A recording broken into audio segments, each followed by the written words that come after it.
Assalamu alaikum. Welcome back to my channel. Today I'll be telling you the story of Prophet Yusuf Part 2. Yusuf said that he would rather go to jail than obey her. That same night, she convinced her husband that the only way to protect her reputation was to put him in jail. During the several years he spent in jail, Allah gave him the ability to interpret dreams. Two of his cellmates asked him to help interpret their dreams. One of the dreams was one of the men serving the king wine, while the other dreamt of carrying bread on his head and the birds ate from the head. Yusuf told the man who dreamt of serving wine that he would serve wine to his master and that he would get out of jail, but the other would be crucified and birds would eat from his head. He asked the man who would be free to mention him when he got out, but Shaitan made him forget, and Yusuf remained in jail for several years.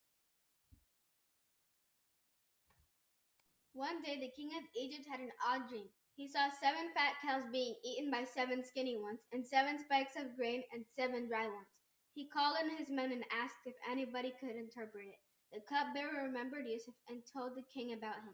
The king sent the cupbearer to Yusuf to get an interpretation for his dream. Yusuf explained that for 7 years they would have a lot of food, and for 7 years after there would be crop failures, so they should save the extra food for later.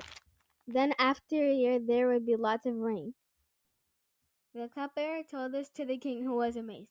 He wanted to see Yusuf, but Yusuf refused to leave until his innocence was proven. The women who cut their hands said they knew nothing bad about him, and the wife of the chief minister confessed that Yusuf was innocent and she was a liar. The king finally met Yusuf and was impressed by his character and appointed him to be treasurer, and he harvested and stored crops. Yusuf became extremely powerful.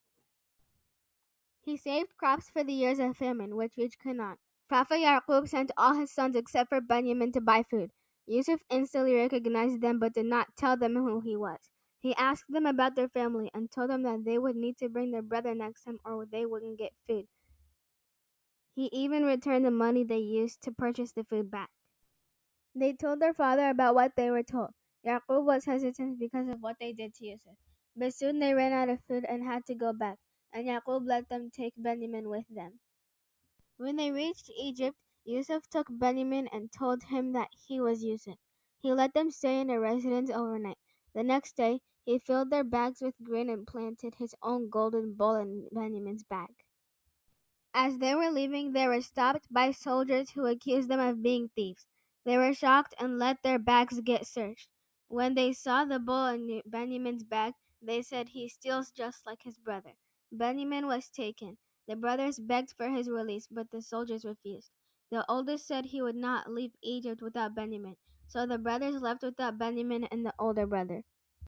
When Yaqub learned about what happened to Benjamin, he cried until he was blind. He cried, "Alas for Yusuf." They said, "You will ruin your health if you don't stop thinking of Yusuf." He replied, "I have knowledge from Allah that you don't." He sent them back to Egypt to ask about Yusuf and Benjamin. They went to Yusuf explaining the tragedy that came to them. Yusuf said, "Do you know what you did to Yusuf and his brother while you were ignorant?" Shocked, they realized that he was Yusuf.